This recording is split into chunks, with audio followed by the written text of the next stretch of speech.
वैसे भी जब कोई भरपूर होते हैं, संपन्न होते हैं, तो उनके चेहरे पर अलग प्रकार की रौनक होती है। उनके भरपूरता के चिन्ह चेहरे से दिखाई देते हैं।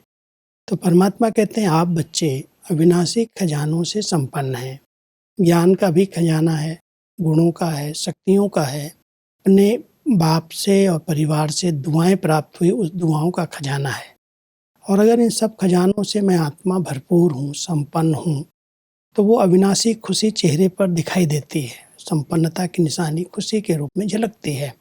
जो भी हमारे संबंध संपर्क में आते हैं, उनको भी लगता है ये अलौकिक हैं, ये भरपूर हैं, ये अलग प्रकार की इनकी खुशी है, क्योंकि अविनाशी खुशी है। कोई साधन सुविधाओं से, भौतिक चीज़ों से प्राप्त खुशी नहीं है, क्योंकि वो तो अभी है, अभी खत्म हो सकती है। लेकिन ये अविनाशी खुशी है, और उस खुशी के चिन्ह अगर चेहरे पर दिखाई देते हैं, तो संबंध संपर्क वाली आत्माएं भी अनुभव करती हैं कि ये लोग तो बहुत खुश रहते हैं, बहुत भरपूर हैं।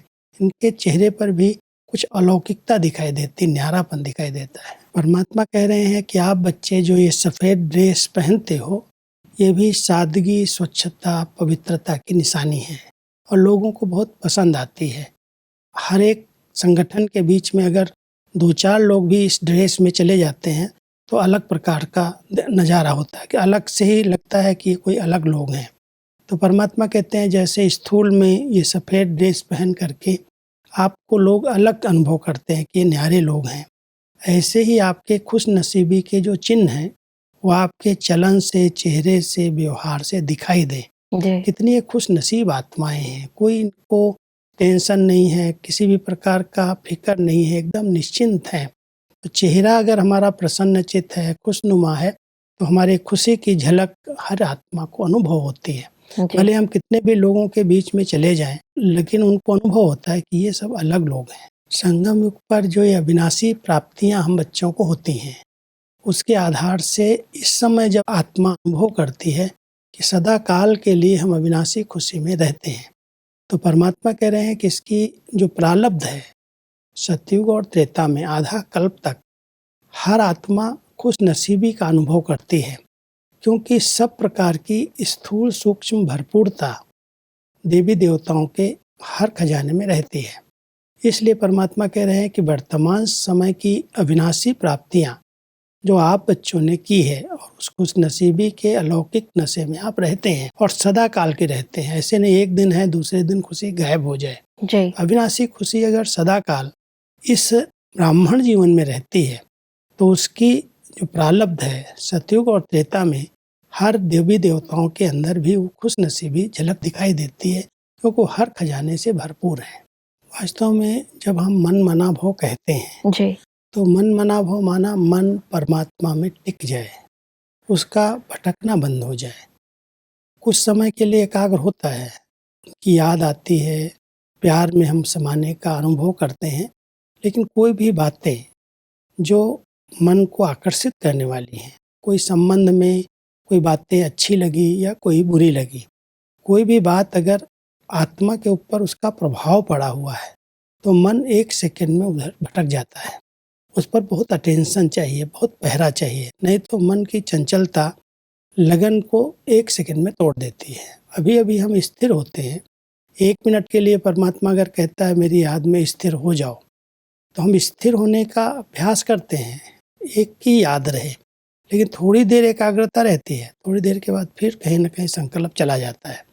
इस पर बहुत अटेंशन चाहिए, अभ्यास करना पड़ता है कि अगर हम 1 मिनट में 10 सेकेंड, 15 सेकेंड, 20 सेकेंड भी अच्छा एकाग्रता का अभ्यास करते हैं, और अभ्यास करते करते इसको बढ़ाते हैं, तो स्थिर हो सकता है। लेकिन कहीं पर भी अगर कोई भी आकर्षण है, कोई वस्तु में है, कोई व्यक्ति में है, कोई भी प्रकार की अपनी विशेषताओं में है, कोई सेवाओं में है, तो वो आकर्षण मन के संकल्पों को डाइवर्ट कर देती है, एकाग्रता खत्म हो जाती है। परमात्मा चाहते हैं मनसा सेवा करने के लिए मन बहुत एकाग्र चाहिए, मन जीत स्थिति चाहिए। जो संकल्प करना चाहें वही संकल्प उठे, उसके अलावा दूसरा संकल्प ना उठे। बिल्कुल। उसके लिए हमें एकाग्रता को बढ़ाने का अभ्यास करना होगा। फरिश्ता स्थिति हमारे संकल्पों से ही निर्माण होती है। जब हम बहुत शुद्ध और हल्के संकल्प होते हैं, जरा भी कोई भी भारीपन बोझ नहीं है संकल्पों का भी। कई प्रकार की जवाबदारियां स्थूल में भी होती हैं, लेकिन मन उस जवाबदारियों को निभाते निभाते थक जाता है, भारी हो जाता है। जी। तो फरिश्ता स्थिति अर्थात लाइट स्थिति, हल्की स्थिति। उस हल्की स्थिति के लिए, उस फरिश्ता स्थिति के लिए हमें बहुत शुद्ध और एक रस स्थिति के अभ्यास में रहना होगा। जितना हम एक रस स्थिति में रहते हैं, माना बार बार हमारी स्थिति डगमग नहीं होती, मन स्थिर है, एकाग्र है और स्थिति एकदम एक रस, एक की याद में खोई हुई है, तो वो एक रस स्थिति जो संकल्प का आभामंडल बनता है, ओरा बनता है, वही लाइट का शरीर निर्माण होता है जी। और वही हमारी फरिश्ता स्थिति बन जाती है।